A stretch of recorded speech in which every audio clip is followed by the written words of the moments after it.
Olá, tudo bem? Eu sou o Fábio de Renzo, da Novembro 4, e esse é o nosso podcast Comunicação Interna Sem Fronteiras. Um podcast que a gente fala sobre comunicação, recursos humanos, liderança, cultura organizacional. E também falando um pouco, cada vez mais, sobre inteligência artificial também. Mais do que um podcast, é um laboratório onde eu tenho a oportunidade de trazer convidados para a gente falar, de debater, trazer na mesa reflexões sobre o mundo corporativo. Hoje eu vou conversar com o Luiz Morrone, mas antes disso eu queria deixar algumas dicas para você, alguns avisos. Primeiro, se você acompanha nosso trabalho, que você possa curtir, possa clicar o sininho de lembrar das próximas conversas, né, que você possa sempre mandar para a gente, inclusive, sugestões de temas, de outros palestrantes que podem contribuir com esse canal. A gente já está aí há quase 2 anos trabalhando nesse trabalho, fazendo esse projeto, então sempre bom a gente cada vez mais melhorar, cada vez mais trazer novas oportunidades. Quero agradecer também ao nosso parceiro, a Prodigy. A Prodigy é uma empresa de tecnologia que fornece serviço de comunicação, plataformas de comunicação para os seus colaboradores. Para você que é de RH, que quer melhorar a comunicação, principalmente em relação à televisão corporativa, né, os painéis de tecnologia, inclusive o aplicativo de celular também, a Prodigy tem esse serviço. Hoje eles atendem mais de 650 empresas, né, no Brasil e no mundo, como a Michelin, Bauducco e Renault. Assiste um vídeo um pouco mais sobre a Prodigy, por favor.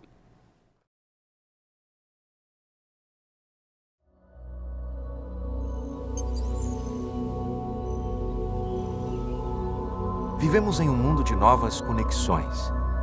A informação antes privilegiada, agora exposta, ao alcance dos olhos, na palma da mão. A comunicação nas organizações antes hierárquica, controlável, agora em rede, veloz e indomável. Esse é o novo mundo da comunicação corporativa. Agora, imagine uma guinada. Vamos supor que você seja capaz de criar uma história que toque sua empresa. Que cada colaborador compreenda o propósito de estar ali, dos valores que os unem. E vamos supor que você abra espaço para que as vozes individuais se juntem e que essa narrativa conecte pessoas, traga harmonia, senso de comunidade e pertencimento. A nova comunicação, influenciada, estrategicamente direcionada para o crescimento comum. E, finalmente, você consegue medir, avaliar e impulsionar para novos resultados. Aqui é onde você está hoje. Conte com a Prodigy. Obrigado, Prodigy, pela parceria nesses anos todos. E também queria agradecer à Rede Mídia pelo apoio, também ao Carlos Baladas por estar nos ajudando nesse projeto, nessa edição. Queria convidar meu amigo Luiz Morrone. Como é que você está, companheiro? Oi, Fábio. Tudo bem? Bom. Luiz Morrone, filho. Né, Luiz, Morrone, né, a gente já se conhece há bastante tempo. E antes de fazer diferentemente de fazer aquela apresentação formal, aquelas coisas no seu currículo, né? Eu queria te perguntar o seguinte: o Thiago e o Gustavo, hoje seus filhos, obviamente que já estão um pouco mais velhos, mas se o Thiago hoje e o Gustavo fossem menores, né, pequenos, e perguntasse, papai, o que você entrega no final do dia? O que você faz? O que você entrega para o mundo, né, pensando em relação ao trabalho, né? Por que as pessoas te pagam, papai? O que você entrega para o mundo, Morrone? Bom dia, Fábio. Obrigado pelo convite, né? Por estar aqui. É um prazer. É uma pergunta interessante, né? Porque a gente fica tão bitolado, né? No trabalho, que você não para pensar, pô, o que eu estou entregando no fim do dia, né? Mas a gente que trabalha na automobilística, né? Eu sempre trabalhei na automobilística e tá no sangue. A gente entrega, na verdade, prazer para as pessoas, porque você comprar um carro, você ter um carro, você trabalhar numa empresa que produz peças para montar um carro, no fim do dia, todo mundo tem sonho de ter um carro. Né? Esse é o sonho de consumo de todo mundo. Mas no passado, né, a molecada, hoje a geração é um pouco diferente, né, mais tecnológica, mas antigamente, no meu tempo, o sonho de consumo de todo mundo era ter um carro. Então, eu acho que é isso. Tem uma coisa interessante, só para adicionar aqui. Quando eles eram pequenos, eles 15, 14, 13 anos, teve um dia que teve uma visitação na fábrica, lá na Ford. E eles foram visitar a fábrica, conheceram o processo de produção, tiveram uma palestra com engenharia. E eu, por acaso, nesse dia, eu tinha uma reunião em outra fábrica e eu não pude acompanhá-los. Mas quando eu voltei para casa à noite, eu encontrei eles e perguntei, e aí, como é que foi a visita? Aí eles me falaram, pai, eu vou querer fazer engenharia. Eu falei, nossa, mas por quê? Inclusive, o meu filho mais velho não era muito bom de matemática, mas ele falou, não, eu fiquei encantado, nós queremos fazer engenharia. E os dois fizeram, na verdade. Então, é interessante isso, porque você contar as coisas é uma coisa. Agora, quando a pessoa vivencia o processo, muda completamente. Completamente. E a gente teve a oportunidade, né? Você falou aí rapidamente, a gente se conheceu na Ford, né? Lá nos anos 90. Eu tive não tanto tempo assim, trabalhei por 10 anos, mas você trabalhou muito mais, né? Você teve 30 anos, teve a oportunidade, e eu quero chegar inclusive no nosso tema de hoje, teve a oportunidade de trabalhar em São Bernardo, em Piranga, São Bernardo e Camaçari, né? Você pegou a Ford de Camaçari. Pela Ford você chegou a trabalhar fora do Brasil? Pacheco, fiquei 3 anos em Pacheco, na Argentina. Ficou na Argentina, em Pacheco, essa parte eu não lembrava. E depois da Ford, você ficou na Suécia? Eu trabalhei na DHL, dentro da Fiat, lá em Betim, um tempo. Trabalhei em outras empresas menores. Depois eu fiz alguns serviços para a PAC, nos Estados Unidos, 2022 e 2023. E 2024 eu fiquei na Suécia também pela PAC, 6 meses, numa empresa de célula de bateria para carro elétrico. E no fim de 2024, em novembro, o pessoal da PDC, o Fernando Silveira, me convidou para ajudá-los lá a gerenciar as operações da PDC aqui no Brasil. E eu aceitei e estou com eles até agora. E a PDC não deixa de ser também um braço da automobilística, né? Não deixa, porque eles... o core business da PDC é qualidade, né? Basicamente inspeção, retrabalho, auditorias... E também trabalham em outras áreas, logística, manufatura, engenharia de produto. Mas o core business deles é qualidade. E eles prestam serviço para montadoras. Então, eles têm GM, tem Volkswagen, já prestamos serviço para GWM. Então, e os maiores sistemistas que estão no mercado aí, né? ZF. Você quer fugir da montadora, mas a montadora não foge de você. Não, né? não foge. Não consigo fugir. Eu me lembro que a gente falava isso na época da montadora, né? Parece que quando a gente tenha... parece estar no sangue isso, é impressionante, né? Eu pessoalmente trabalhei em duas áreas muito apaixonantes, né? Que é a automobilística e a aviação. A aviação também tem um pouco disso, né? Tem uma coisa do imaginário, né? De voar, enfim, foi bem interessante. E aí quando você falou, Morrone, a gente estava conversando com você, uma das ideias, a gente usa aqui um tema só para agitar o norte da nossa conversa, né? E por tudo que você falou, inclusive São Bernardo, Camaçari, Pacheco, Suécia, enfim.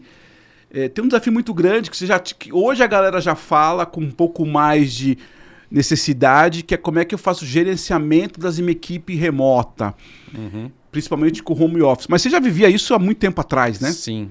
Você já tinha, desde a época da Ford, por exemplo, lá atrás, você já tinha como líder de uma equipe lidar com pessoas que não estão fisicamente no mesmo local.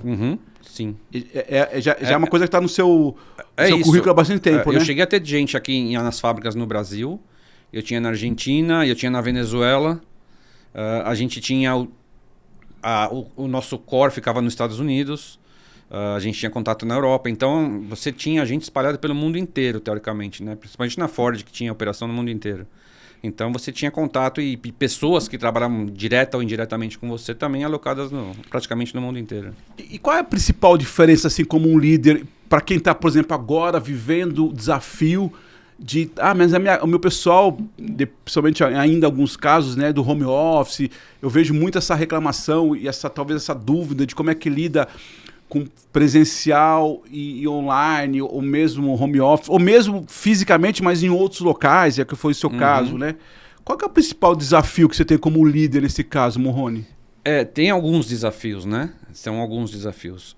O primeiro dele, o mais importante que eu vejo, é a comunicação, que está bem alinhado com o seu tema, né?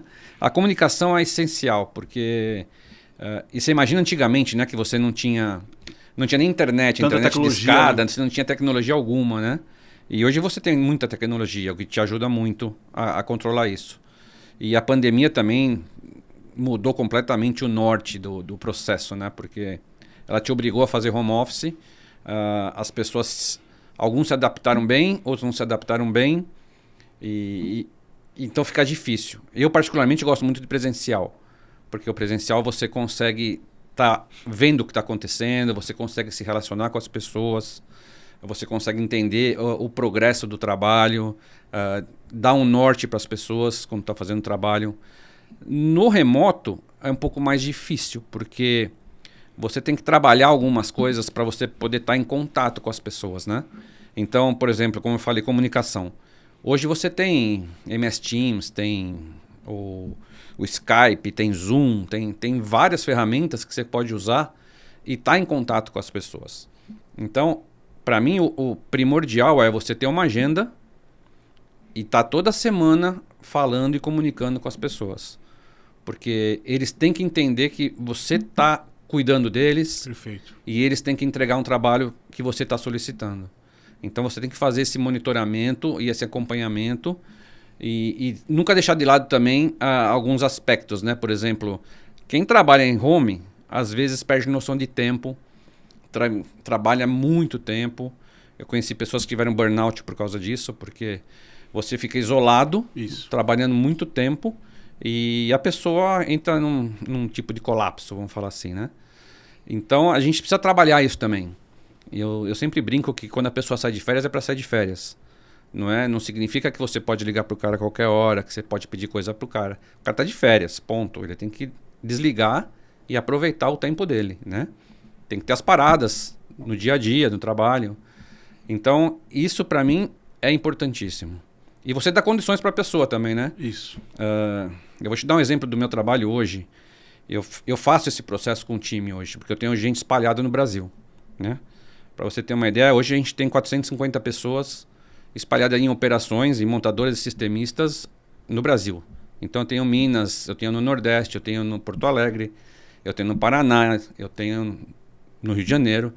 Então é bem difuso dentro do Brasil. E eu tive que chegar numa conclusão que eu tenho que usar o Skype, porque muita gente não conhecia, não sabia mexer no MS Teams, muita gente não sabia o que era Zoom. E como o Skype era uma ferramenta teoricamente universal para todo mundo, né, da PDC, a gente usa Skype, não tem problema nenhum. A gente segue com o que tem, Sim. Né? Porque é a forma que você tem de estar em contato com as pessoas.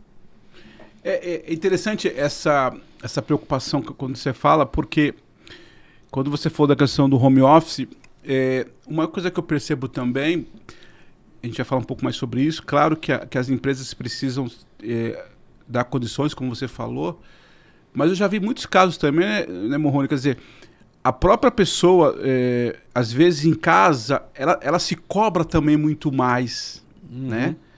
De novo, tem uma parte importante da empresa que a gente precisa falar. A gente vai falar um pouco sobre a liderança também e tal.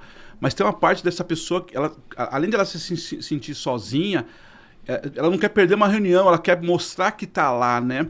Talvez até o mindset que a gente precisa, inclusive, refazer. Sim. Né? Porque, assim, eu me lembro de situações onde a gente, online, né? Tá todo mundo, o cara tá sempre na mesma reunião, você fala assim, mas espera aí, como é que tá assim? E aí, quando você vai conversar com aquela pessoa, mas eu preciso dizer que eu tô aqui, né? Porque, assim, você imagina se tem uma reunião do time e eu não tô participando, né? Então, tem, de novo, uma coisa muito importante, que é a empresa, o líder, dar condições, como você colocou, mas também tem da própria pessoa entender como é que ela se organiza com isso, não é verdade? É verdade, é verdade. Mas cabe ao líder também ajudar essa pessoa. Não, fundamentalmente. Porque é assim, quando eu te falei de montar uma agenda, você tem que agregar algumas coisas nessa agenda, né? Porque você tem as reuniões formais que você faz de acompanhamento de projeto, acompanhamento de métricas. Isso aí tudo bem, faz parte, tem que fazer, né? Mas tem alguns detalhes, por exemplo, eu costumo fazer muito one-on-one. Então o que eu faço? Eu agendo toda semana 30 minutos com cada um dos meus supervisores, né? Hoje eu tenho 8 supervisores e mais de 20 coordenadores. Então eu agendo para cada um 30 minutos durante uma semana. Para quê? É uma reunião que não tem agenda. Perfeito. Eu não tenho agenda. É um bate-papo assim, é um podcast sem estar sendo filmado, vamos falar assim, né? Então a gente conversa, eu pergunto como é que tá a vida, se precisa de ajuda. Eu falo 20% de trabalho e 80% de vida de outros assuntos. né? Como é que tá a vida pessoal, como é que tá o dia a dia, tá precisando de ajuda, né? Então, eu acho que isso você começa a engajar as pessoas a se sentir parte do time. Porque a parte mais importante de quem está em casa, e o que acontece é o que você falou, é porque a pessoa não se sente parte do time, porque ela está isolada, ela não tem contato com ninguém. Então você começa a se sentir... Porque assim, às vezes o cara só viveu no mundo do online e tal, mas a gente que viveu no mundo presencial, a gente ainda não entendeu muito bem quando é isso. É perfeito. É, exatamente. Eu vejo a causa raiz do problema, entendeu? Você se sente excluído do time. Então a função do líder é trazer esse cara e mostrar para o cara que ele é parte do time. Isso. E é uma parte importante do time, né? Então você tem que trabalhar na cobrança do dia a dia normal do trabalho, mas você tem que ver a parte pessoal, você tem que ver a parte de reconhecimento, que é importantíssimo também. E é uma coisa que eu brigo bastante em toda empresa que eu trabalho. Nós temos que reconhecer as pessoas que fazem bom trabalho e as pessoas que se comprometem com a empresa. Porque hoje, diferente do... Tô parecendo história de velho, né? Falar do meu tempo, mas... Antigamente, eu sentia que as pessoas eram mais comprometidas com o trabalho. Hoje em dia, meio que está se perdendo um pouco esse comprometimento, né? Nesse mundo tecnológico e financeiro. Então, a gente precisa trabalhar muito nisso, porque a gente perde muitas pessoas. É muito fácil você perder pessoa hoje. Então, o reconhecimento, eu vejo que é uma ferramenta que você tem para conseguir engajar a pessoa no time e motivar a pessoa. Né? Motivação é uma coisa bem pesada também. Eu concordo contigo. Talvez o ponto, quando você fala da galera tão... primeiro que tem novos olhares para o trabalho do que a gente acostumou, assim, né? Mas é importante a sua fala, né? Esse exemplo do one-on-one que você disse, eu acho fantástico, assim, pessoal, porque enfim... o que a gente sempre fala que é um laboratório, né? A gente não está trazendo verdades, a gente está trazendo opiniões.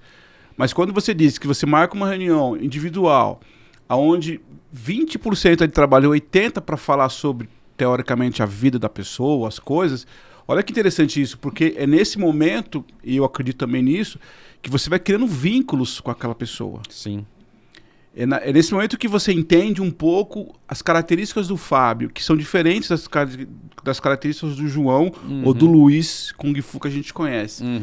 Porque cada um trabalha diferente. Agora, se eu não tenho tempo de ouvir, como é que eu sei como é que funciona o Fábio? Eu coloco todo mundo igual. Sim. Eu coloco, inclusive, igual o nosso amigo Henry Ford colocou a vida inteira a linha de produção. No final da história, assim, você concorda? Eu contrato um monte de engenheiro, acho que todos os engenheiros pensam iguais, acho que engenheiro lida igual, acho que engenheiro é tudo muito parecido e trata igual. Esse é o problema. A gente tem que entender que o ser humano não é um carro, não é uma peça. Você não consegue ter uma linha de produção de ser humano. Isso aí. Né? Você pode fazer robô, mas o ser humano você não consegue. Cada um é cada um. E você tem que entender cada um, porque senão você começa a ter problema. Se você não entender o que cada um quer, o que cada um almeja, o que cada um entende da vida, quais os problemas que as pessoas têm. Porque às vezes os problemas pessoais afetam muitas vezes do teu lado profissional. Super. Muito. E é comum isso, é normal. Sim. Né, no ser humano. Então você tem que saber lidar com isso. Essa é a principal parte. E é engraçado porque quando eu fiz meu MBA, a gente fez um MBA interno na Ford.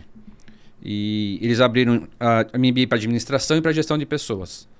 Eu fui o único gerente que fui fazer gestão de pessoas. Todo o pessoal de engenharia e manufatura foi para administração. E os caras me perguntaram, mas por que você vai fazer gestão de pessoas? Eu falei, sabe por quê? Porque se eu tiver um problema financeiro, de engenharia, de qualquer coisa, eu tenho um monte de gente que trabalha comigo que me ajuda. Agora, gestionar pessoas é complicadíssimo, ninguém sabe. Perfeito. E eu também não sei, mas eu estou tentando aprender. E a gente vai aprendendo ao longo da vida. Mas é muito mais importante, na minha visão, você gestionar pessoas do que gestionar qualquer outra coisa. Isso aí. Porque qualquer outra coisa, você tem gente que te ajuda. E é interessante que você já estava na vanguarda, né? Porque cada vez mais, com todo respeito, as ferramentas que a gente tem hoje facilita demais um problema financeiro, um problema de engenharia. Não estou dizendo que resolve, não é isso, mas ajuda demais. Agora, gestionar pessoas continua sendo o grande desafio do mundo, né? Sim. Porque é isso mesmo, as pessoas são diferentes, as pessoas pensam diferentes, as pessoas têm uma coisa que eu acho que a inteligência artificial ainda não sabe lidar, as pessoas têm traumas, né? Tem traumas. As pessoas têm traumas, têm ambições, têm angústias, têm desejos, têm muitas coisas. Uma fala, eu acho que é importante, Morrone, é muito legal esse seu comentário, porque como comunicação, uma fala que eu te digo pode simplesmente você, de repente, escutar e ficar quieto. A mesma fala para uma outra pessoa tem um impacto gigantesco, positivo ou negativo. Então eu achei muito importante. Isso você só consegue saber disso conhecendo as pessoas, certo? Sim. Aquela brincadeira, aquela piada, aquela história que a gente sempre fazia, não dá para ser de novo pasteurizado. Eu preciso olhar essas questões. E você falou um termo que eu gosto muito, para mim também é fundamental, que é reconhecimento. Inclusive, dentro dessa caixinha de reconhecimento, tem diversos tipos de reconhecimento. Tem. Né? E, de novo, eu não posso pegar um tipo de reconhecimento e dar para todo mundo igual, né? Não. E é engraçado porque eu estudei um pouco essa questão de reconhecimento, né? E todo mundo pensa assim, primeira coisa que a pessoa pensa em reconhecimento, dinheiro. E já foi comprovado que o dinheiro não é o fator principal para você ser reconhecido e motivado. Isso. Né? Porque a motivação você não associa diretamente ao dinheiro. Às vezes o cara fica muito mais feliz quando você entrega pode ser um diplominha, uma carta assinada pelo diretor falando assim, parabéns que você completou 5 anos de empresa, você fez seu MBA, você prestou um serviço excelente para a empresa esse mês. Esse tipo de coisa, você promover um cafezão para parabenizar a equipe, você comprar alguma coisa simples. Eu vou te dar um exemplo. Teve uma operação que os caras foram reconhecer algumas operadoras, compraram um protetor labial para as meninas. Elas ficaram felicíssimas. Um protetor labial custa, sei lá, R$10, R$15. Então não é o valor financeiro, mas é o valor que aquele reconhecimento traz para a pessoa. Sim. Entendeu? Sim. Em termos de motivação, em termos de reconhecimento, falar, a empresa está me reconhecendo, a empresa está me dando meus parabéns ou está me motivando a continuar fazendo o trabalho e a melhorar. Isso. Então eu acho que isso é muito mais valioso do que você chegar e falar, eu vou te dar 10% de aumento, tá bom? Valeu, obrigado. Você dá as costas e vai embora. É assim. Eu não vou falar que o dinheiro não é importante, lógico que é. Claro que é. Óbvio que é, mas tem pontos que não é o mais importante. Aí traz de novo, né? Eu só consigo entender isso quando eu converso com as pessoas. Vou te dar 2 exemplos. Eu estou lendo um livro e essa semana, coincidentemente, tem uma frase do Mark Tawil que ele diz assim, uma boa frase, um bom elogio para mim me abastece por umas 2, 3 semanas. E eu, Fábio, sou assim. Claro que eu também quero dinheiro, mas assim, você me elogia e tal, inclusive do mundo corporativo, eu recebi um elogio, 3, 4 semanas eu tô, abastecido. Teve um colega nosso, na época da Ford também, teve um reconhecimento de auditório, chamava todo mundo da área, no caso do RH, chamava lá, e a diretora e fazia os reconhecimentos, né? Até na Ford até forçava, no bom sentido, isso. E eu me lembro, não vou dizer o nome da pessoa, mas eu me lembro que a gente estava no final do corredor assim, eu estava ajudando na logística, e ele acho que ele sabia que ele ia ser homenageado. E ele falou, Fábio, se me chamaram lá na frente, eu vou sair correndo aqui. Eu não quero ir na frente. Eu não gosto disso, isso me faz mal. Olha que interessante, né?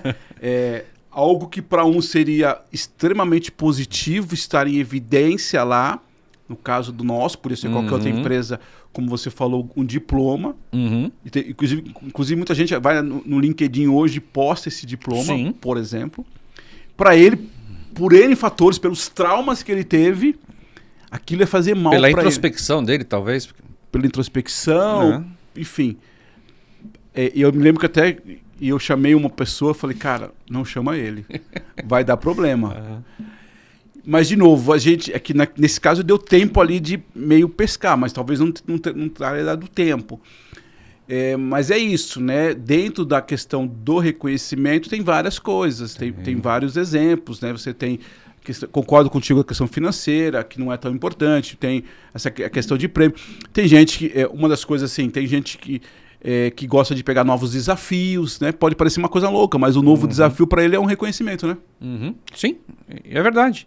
E esse exemplo que você deu, fica bem claro quando eu falei do gestionamento de pessoas. Porque não são todos iguais. Tem gente que adora ser, né, você ir na frente de todo mundo. Tem gente que detesta. É isso aí. Então, é bem complicado.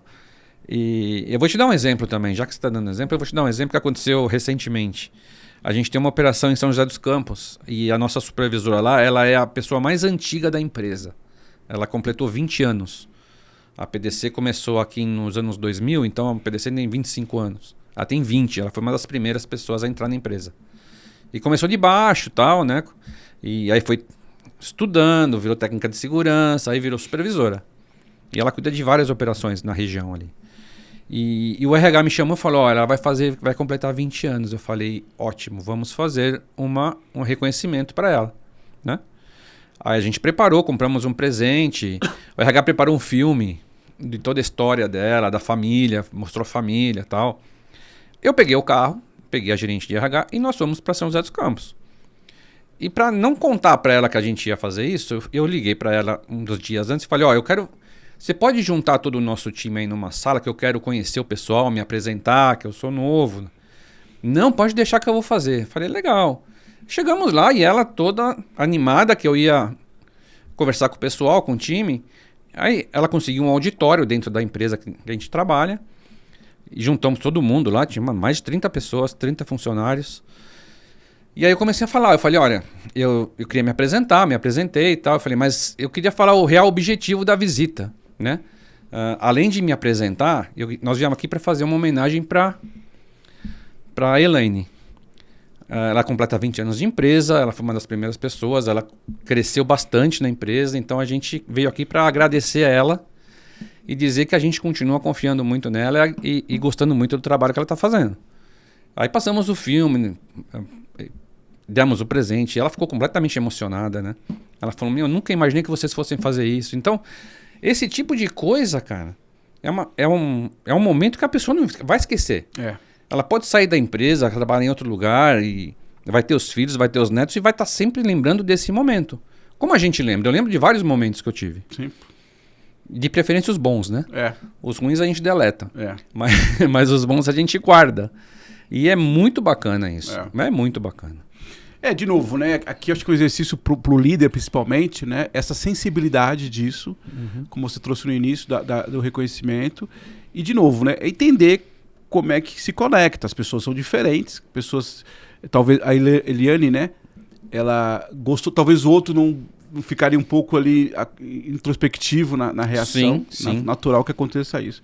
Agora, falando dessa questão, quando a gente fala das equipes remotas, assim, você que teve essa experiência, sempre teve essa experiência, para você enquanto líder, né? Para você, qual que é a maior dificuldade? Quais sempre foram as maiores dificuldades aqui?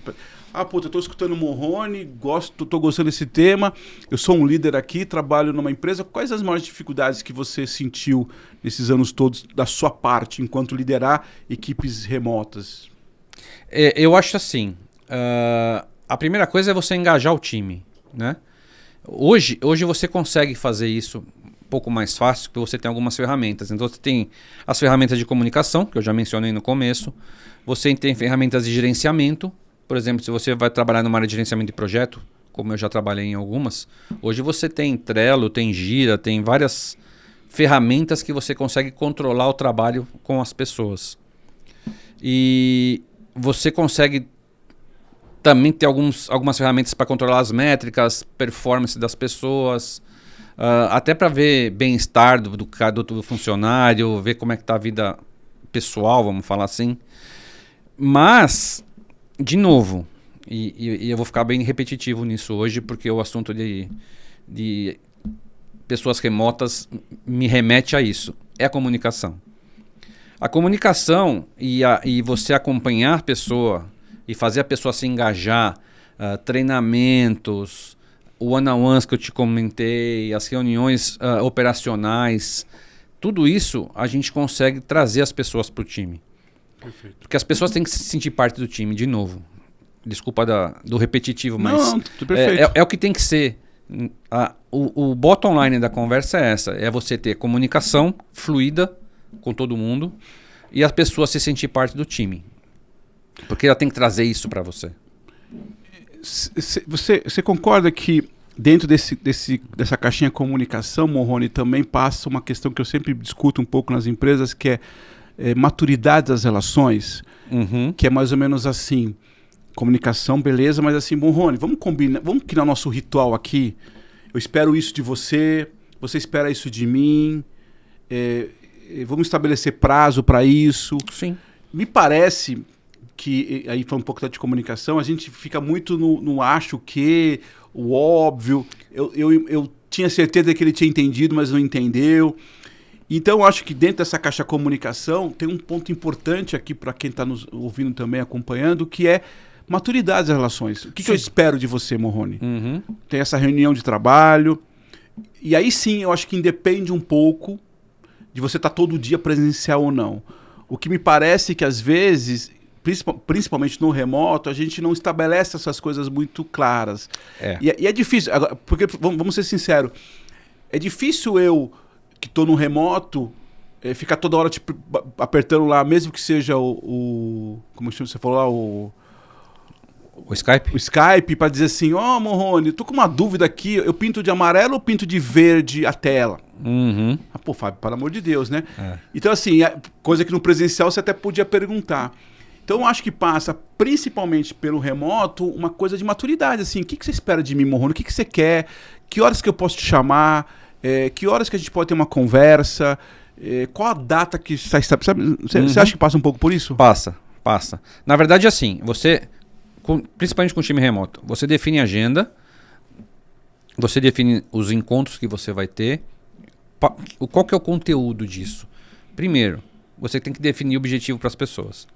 Então, você pode usar o Smart, pode usar qualquer tipo de ferramenta que você tenha para definir o objetivo.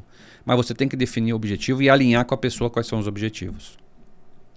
Outra coisa que é importante e que eu gosto de fazer muito, delegar. Você tem que delegar e dar autonomia para as pessoas trabalharem. Sim. Principalmente para quem está remoto. Isso. Né? Porque quem está presencial, você está lá, você está vendo o que está acontecendo. Mas o remoto você não está vendo. Então você tem que delegar e dar autonomia e confiar. Isso. A relação de confiança é importantíssima. Porque se você não tiver confiança, e é um caminho de duas vias, se a pessoa não confiar em você, você não confiar na pessoa, não vai funcionar. Nada vai funcionar. Nada vai funcionar. Vai ficar tudo no zero. E... Desculpa.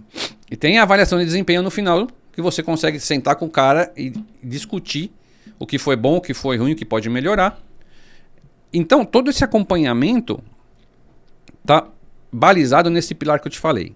Confiança e autonomia e delegação. Esses 3 pilares regem todo o trabalho que você vai fazer com equipe remota. Sem esses pilares, você não consegue. Você pode conversar, você pode fazer 450 reuniões com os caras. Isso aí.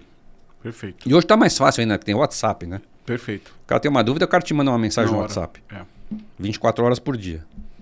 Não, acho que é perfeito isso, né? Estabelecer essas regras, estabelecer esses rituais, né? Esses acompanhamentos. Porque aí sim, eu diria que até tira um pouco daquela pressão do outro lado, né? Quando eu digo, fica claro o que você espera de mim, sim. Qual o meu objetivo. A gente tem que terminar isso aqui, arrumar essa mesa, entregar tal 1 hora, porque às 2 horas vai vir outra pessoa, tá claro para você.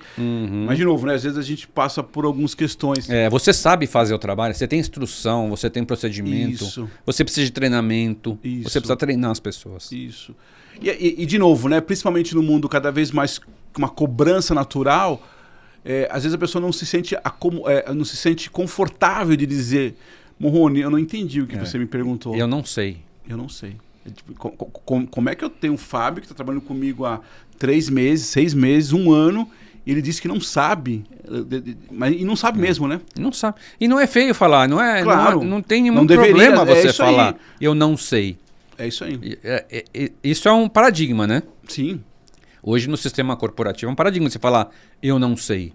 Fala, como você não sabe? Você é um incompetente. Como não sabe isso? Entendeu? E é a mesma coisa do óbvio. É isso aí. O óbvio não é muito óbvio. Porque o que pode ser óbvio para você não é óbvio para mim. Perfeito. Entendeu? Então a gente precisa tomar muito cuidado com o óbvio, com Mas você tem que saber. Não é você tem que saber. Você tem que ser treinado para fazer o trabalho. É diferente. E outra coisa, né? Em comunicação, eu faço muito trabalho de consultoria para as empresas, principalmente para liderança. E aí o recado é sempre assim, né? A comunicação não funciona aqui na empresa. Aí você vai entender, vai fazendo os diagnósticos, vai conversando e tal. E a grosso modo, uma das coisas que eu percebo bastante, principalmente nessa comunicação, eu diria mais de liderança, não da comunicação institucional, mas da liderança. Então você tem lá, por exemplo, né, um fluxo que a diretoria faz uma reunião de trabalho, define-se as estratégias do mês, do semestre, senta com os coordenadores, gerentes e tal, vai fazendo o que a gente chama do tal do deployment, né? Quer dizer, então vai explicando para que essa informação chegue até as operações, a fábrica, enfim, independente de que seja. E aí, muitas vezes, você vai entendendo que esse fluxo não chega até a linha final, digamos assim, porque tem um que a gente chama de um cotovelo, que é esse líder intermediário, ele não, às vezes, e é difícil para ele dizer isso, ele não foi treinado, ele não foi capacitado, ou ele não foi orientado de como é que ele faz esse deployment para baixo. Então, assim, de novo, é tão óbvio na cabeça da líder, e eu tenho vários casos, assim, que o líder principal, o CEO, o diretor, definiu que a meta era X por mês de tal produto, tal serviço, passou para os gerentes que definiu que era tal coisa, e aqui você tem a questão do tático, do operacional. Quando chega para a base aqui, e não é nenhum demérito, tá? Não é demérito. Claro que não. Não é nenhum demérito, Claro porque às vezes eu estou focado na minha operação. Só que esse cara não foi treinado, não foi orientado. Aí tá aqui um talking paper, ele diz assim, ó, você tem que treinar a sua equipe para falar isso daqui agora. E o cara, ele não vai levantar o braço e vai dizer assim, ó, eu não sei fazer. Exato. Ele tem vergonha, na verdade. Ele vai ter vergonha, vai ter receio de falar, eu não sei. E aí o que esse cara faz nesse momento? Ele vai do jeito dele, com o repertório dele, com as técnicas dele. Um ou outro consegue sair bem, mas a grande maioria não consegue. E aí você começa a ter os desníveis na organização de comunicação das áreas. Então, por exemplo, figurativo, a pintura tem uma informação que na manufatura tem outra, que na estamparia tem outra, enfim. E aí você vai entender, olha que interessante, você vai entender que o problema ou o desafio aqui é como é que esse líder se apropria disso. E, de novo, como é que eu faço isso aonde eu crio um ambiente onde esse líder se sinta à vontade para dizer, Morrone, eu não sei fazer isso, eu preciso de ajuda. Parece simples, mas não é, né? Não é. E cabe à liderança fazer esse trabalho. Super. Porque há líderes e líderes, né? Tem vários estilos de liderança, né? A gente conhece vários estilos de liderança. Eu acho que o que mais funciona é o líder que está junto com a pessoa e entende o que a pessoa precisa, entende o que a pessoa quer. Ela não deixa a pessoa se sentir com medo de falar coisas desse tipo, não sei. Porque você tem que dar abertura para os caras falarem, para o cara se expressar. Então, ele tem toda a liberdade do mundo para chegar e falar assim, ó, eu pedi um trabalho para o cara volta para mim e fala assim, você pode me explicar de novo porque eu não entendi ou eu não sei fazer isso? É isso aí. Claro que eu posso. Ele não é obrigado a saber. Não é porque ele é gerente, porque ele é supervisor. Tem muito diretor Perfeito. que não sabe. Sim. Entendeu? Ele conhece uma parte do trabalho dele, mas tem coisa que ele não conhece. Eu não conheço muita coisa. O que eu não conheço, eu vou pedir ajuda para quem conhece. Eu não tenho vergonha de chegar pro cara e falar, eu não sei fazer isso, você me ajuda? Não tem problema nenhum. Só que tem um paradigma no âmbito corporativo que isso é uma ofensa. Isso é um demérito para a pessoa. Isso vai contar como um ponto negativo na sua avaliação. Porque você não sabe fazer. Agora, ninguém te treinou, né? Ninguém te instruiu. Então, é difícil, né? Então, eu não gosto de trabalhar assim. Eu, particularmente, se está certo ou se está errado, eu não sei. Mas o jeito que eu gosto de trabalhar e de relacionar com as pessoas é ter essa liberdade. Deixar as pessoas terem liberdade de falar para mim, eu não sei, eu preciso aprender, eu preciso treinar. Ótimo, nós vamos fazer isso. Porque a pessoa vai crescer e a empresa vai crescer. Porque aí você começa a entender, a pessoa não ficou na empresa, né? Ela não teve tempo. Claro, porque a gente não deu espaço. Não, você sufoca o cara. E o cara se sente natural.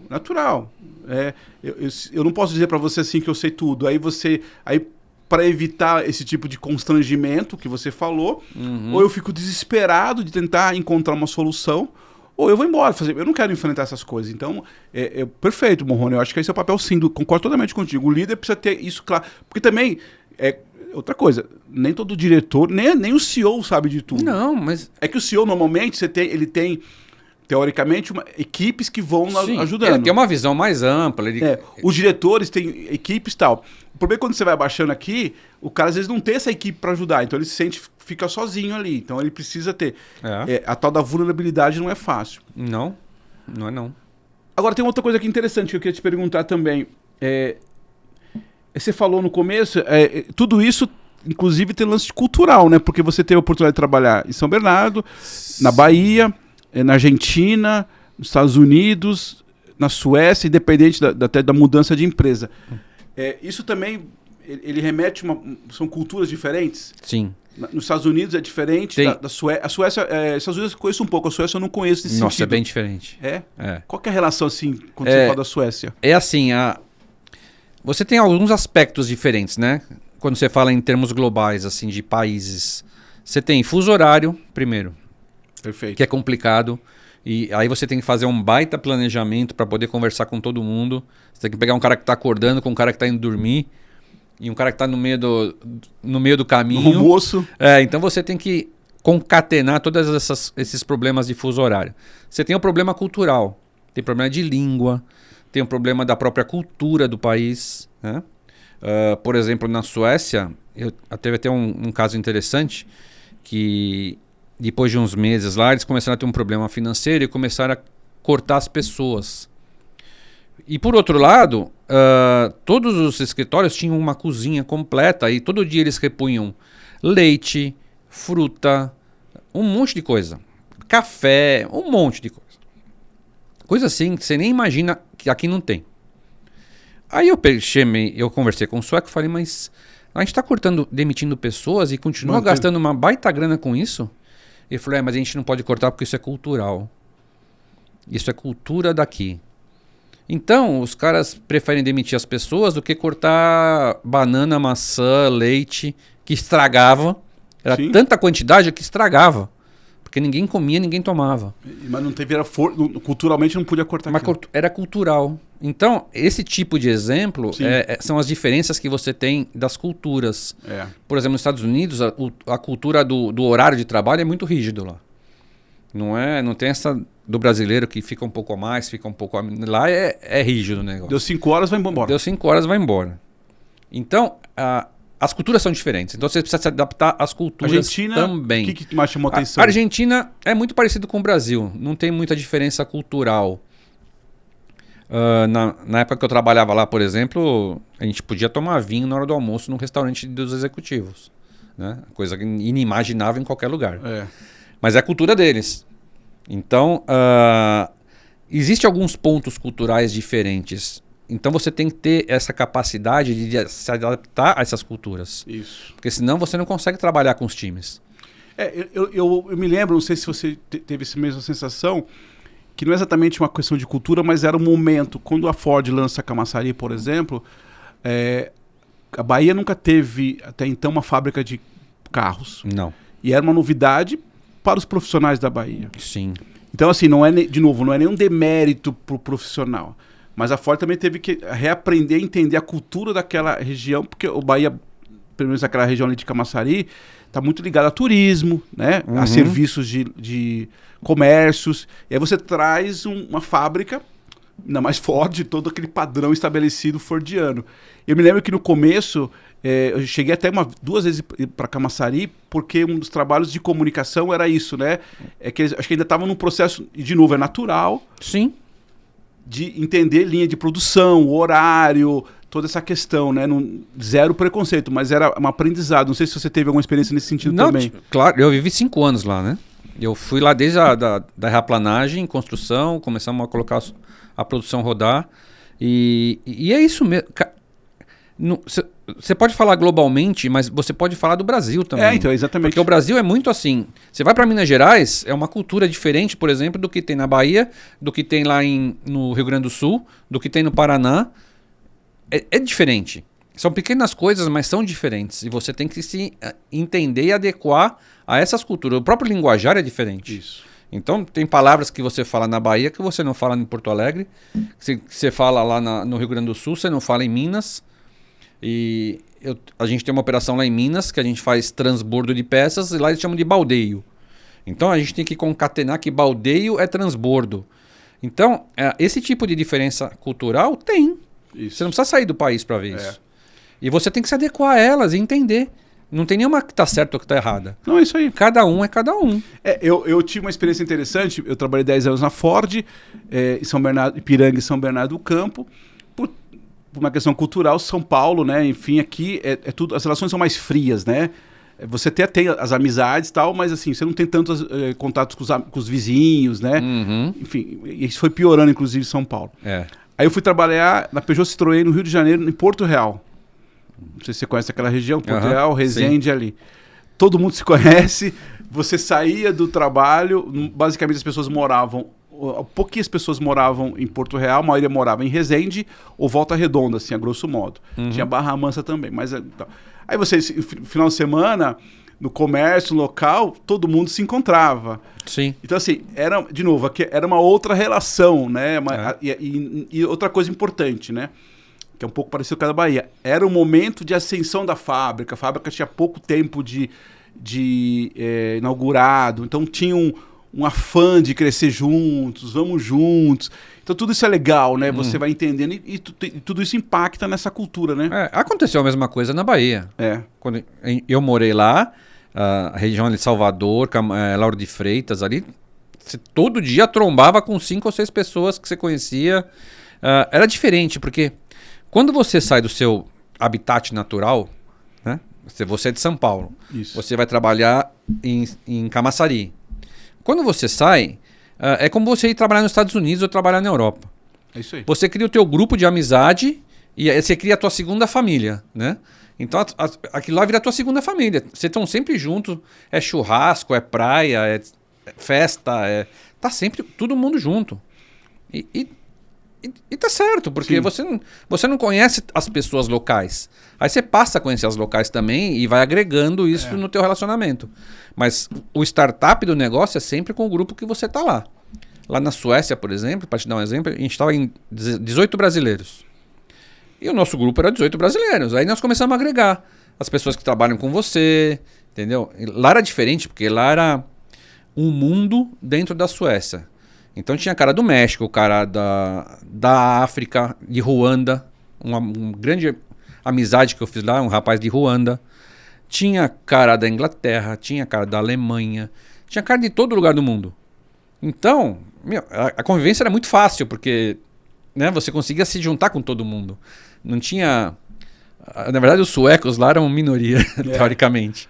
O sueco, de modo geral, ele em relação ao trabalho, assim, ele é mais o quê? Ele é mais um americano, no sentido mais pragmático? Ele é mais assim, não tem essa coisa de muito emocional como a gente tem? Ele tem um pouco emocional, não é... Ele tem um pouco mais emocional do que o americano, mas ele é bem pragmático. Tem esse negócio de ficar trabalhando 200 horas, esse monte de coisa. Mas eles trabalham quando precisa. Eu fiz um trabalho... Enfim, não tive contato com a Suécia, mas a gente fez na Volvo, né? Volvo, que é de lá, né? Mas é interessante entender, né? Porque o americano é muito pragmático, mais pragmático, né? A gente teve desde a época da Ford, você teve lá também. Aí já é uma coisa mais assim, né? Não é resultado, não tem essa coisa de muita... É um pouco do inglês também, né? O inglês também é um pouco assim. Não tem essa coisa de muitas conversas, que tem muito a ver com o nosso latino também, né? Mas eu não sei porquê, mas como eu convivi muitos anos com um americano, eu gosto muito da relação, entendeu? Eu acho que é bem fácil. E eu fiz muita amizade com as pessoas dos Estados Unidos, então... Assim, como você disse agora há pouco, não é certo ou errado, mas assim, eu acho que tem uma mistura interessante, né? Porque eu trago um pragmatismo interessante americano, porque às vezes a gente também fica muito nessas relações pessoais que parece que não se desenvolve, certo? Eu trago esse pragmatismo, entre aspas, americano. Trago as relações humanas, que é muito nosso, que como você trouxe também é muito importante. Eu acho que você consegue encontrar uma equação bacana, a tendência é ter uma empresa que tem um clima organizacional bacana, né? E para dar certo tudo isso, você precisa deixar uma coisa em casa trancada no armário, que chama preconceito. É isso aí. Se você não vier com o preconceito, É isso aí. como a própria palavra significa, né? Um preconceito, você fica de boa com todo mundo. É isso aí, perfeito. Os estereótipos que a gente cria, né? Uhum. E todos os... por isso que até quando eu disse no início o negócio da cultura, né? Não é porque na Bahia assim, não tem nada a ver uma coisa com a outra. A gente tem que respeitar o momento que era na época, como era o momento. A Ford tinha 100 anos de Brasil, em São Bernardo. Sim. Era uma outra relação. Quantas pessoas já tinham passado por aqui? Perfeito. Não, você tem que entender e respeitar. Sim. Eu acho que é isso. Você entender, respeitar e se adaptar. Eu acho que se você conseguir fazer isso, você consegue ter os seus times remotos trabalhando bem em qualquer lugar do mundo. Qualquer lugar do mundo. Bom, eu tenho aqui um quadro chama Reflexões, Provocações e Dicas sobre a Tal Comunicação Interna. Muito bom.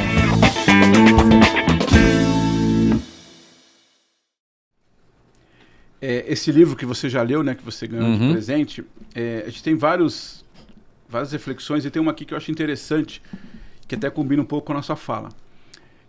Não há comunicação interna humanizada sem que o comunicador converse com os colaboradores. Tem tudo a ver com a sua fala. Sim. Um movimento muito comum nas empresas é a área de comunicação interna ser um birô de produção, por exemplo. Isso pode ter ganhos de agilidade nas imagens, nas ideias, nos textos, mas perde toda a capacidade de aproximação junto aos colaboradores. Então, se você trabalha com comunicação interna, pretende trabalhar, tão importante como comunicar é o que comunicar.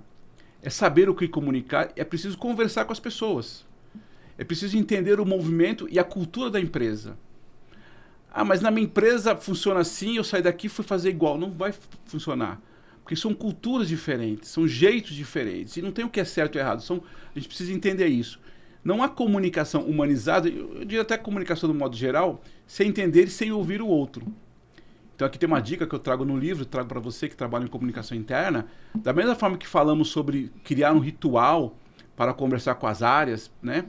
Crie um ritual para conversar com os colaboradores.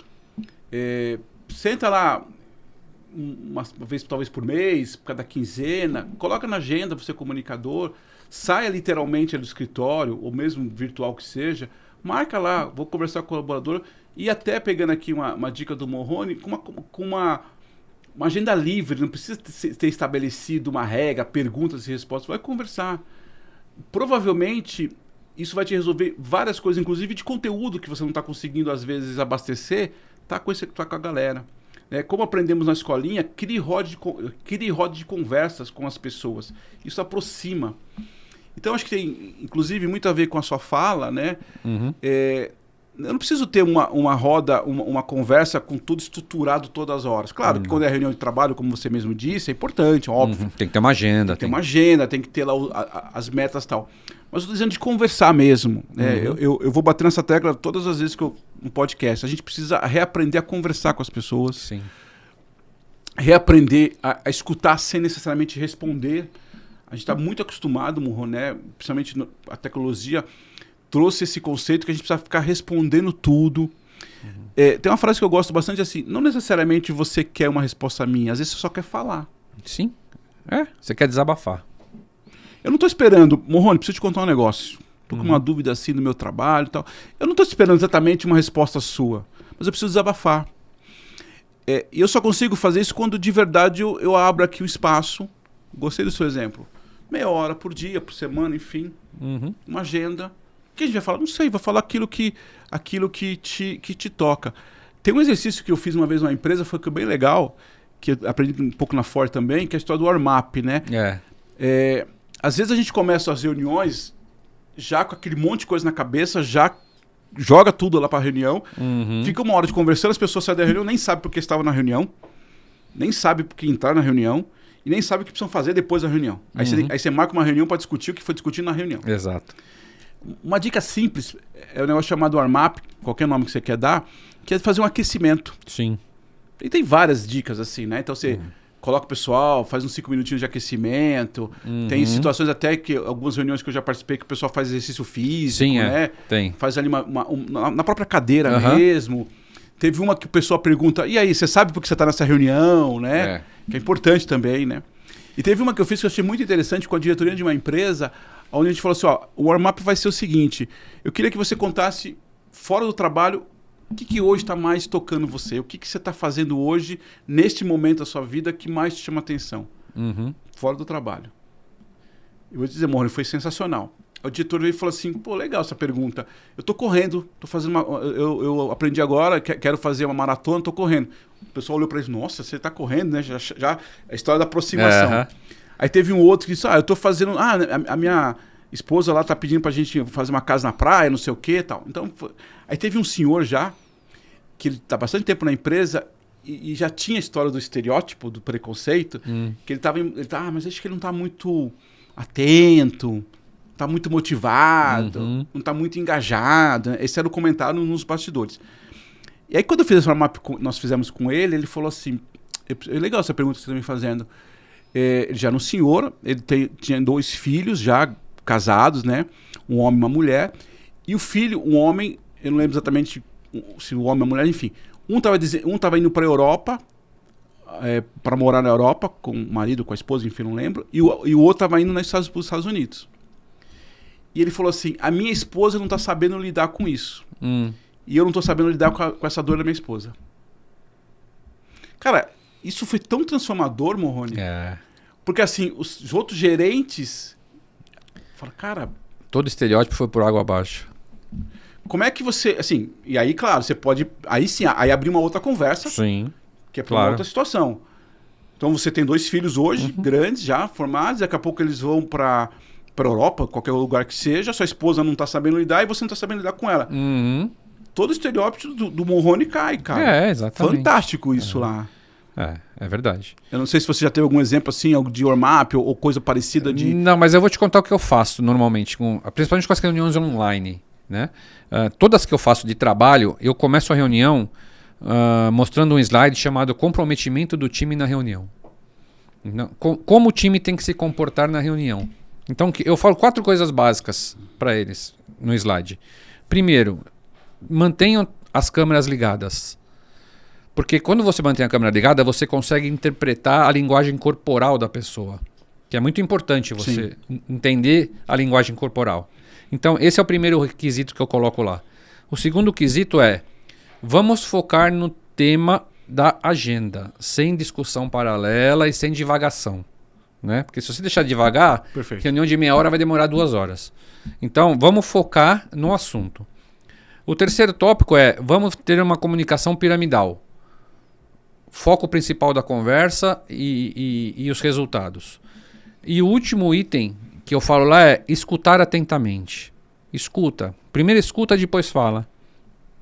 Então, eu começo todas as minhas reuniões com esses 4 tópicos para alinhar o time. Aí todo mundo... Aí, às vezes alguém tá com um problema no equipamento e fala assim, mas Morrone, eu não estou conseguindo acessar minha câmera. Eu falei, não tem problema.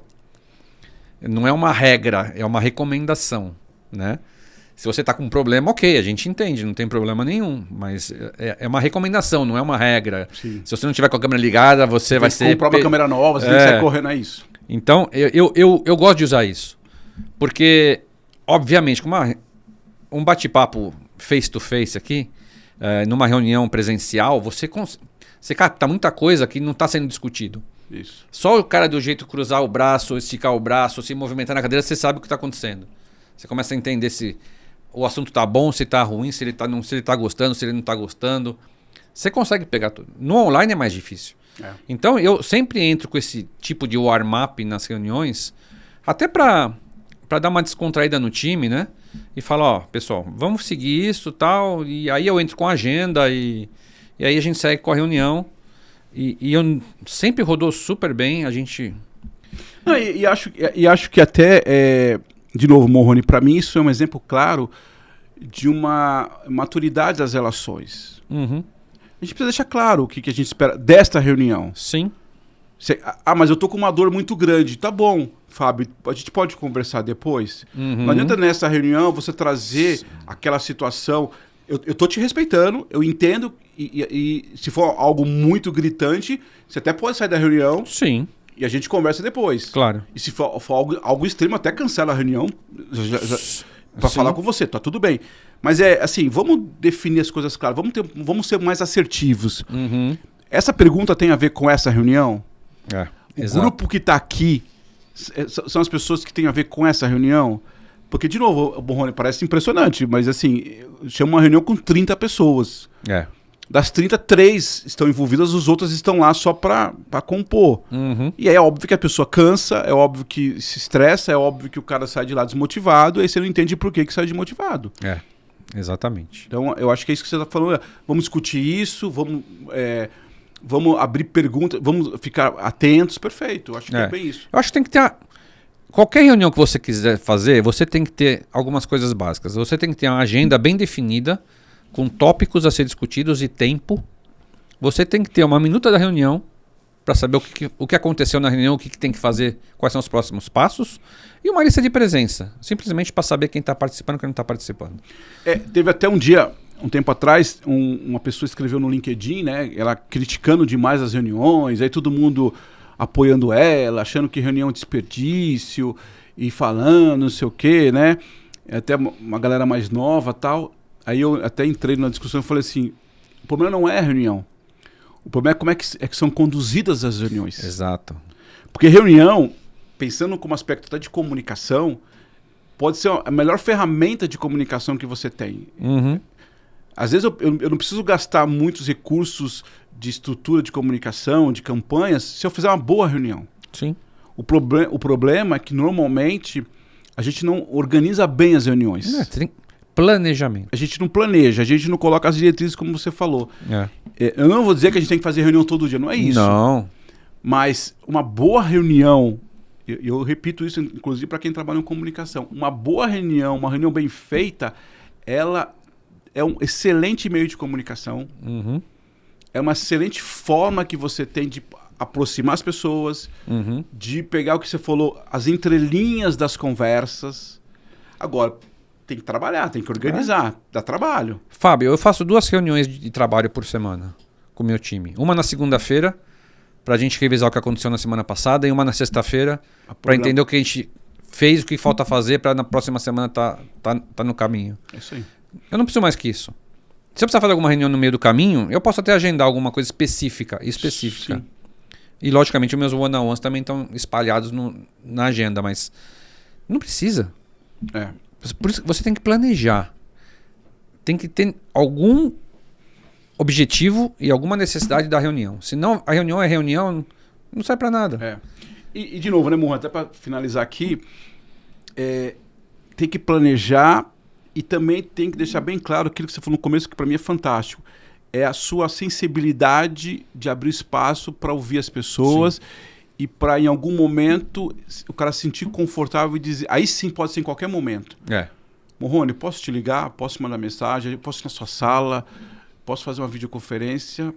Mas a pessoa ela só vai fazer isso se ela se sentir confortável, certo? Sim, se você der abertura para isso. Se ela se sentir acolhida. Se ela sentir que o Morrone fala, pô, de novo o Fábio vai vir aqui, ferrou, exatamente. Né? Eu curto muito isso.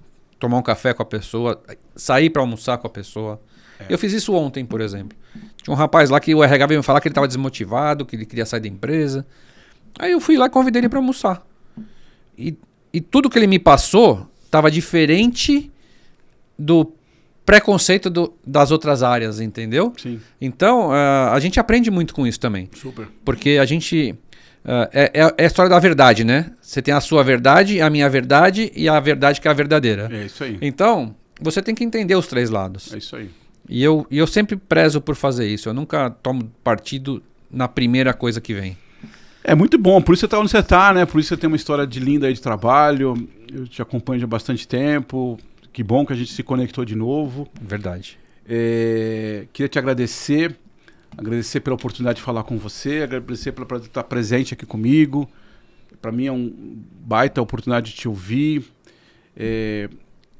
Desde que eu comecei lá em 94, 95, eu sempre próximo. E você, eu já te contei essa história, mas assim, para quem não sabe, talvez indiretamente você foi o grande precursor da minha carreira na comunicação, porque quando eu começo na comunicação interna na Ford lá, tinha o primeiro case que era ISO 9000, né? Isso antes ainda de FPS, isso Sim. antes de ISO 14000, a ISO 9000 estava no auge, né? E ali foi o primeiro case que eu tive que fazer de comunicação, Verdade. de trabalhar praticamente diariamente, né? Tanto é que na época a gente nem falava de televisão corporativa. Não existia. Não existia, então a gente usava o retroprojetor, tinha aquele painel eletrônico que ficava passando as informações, né?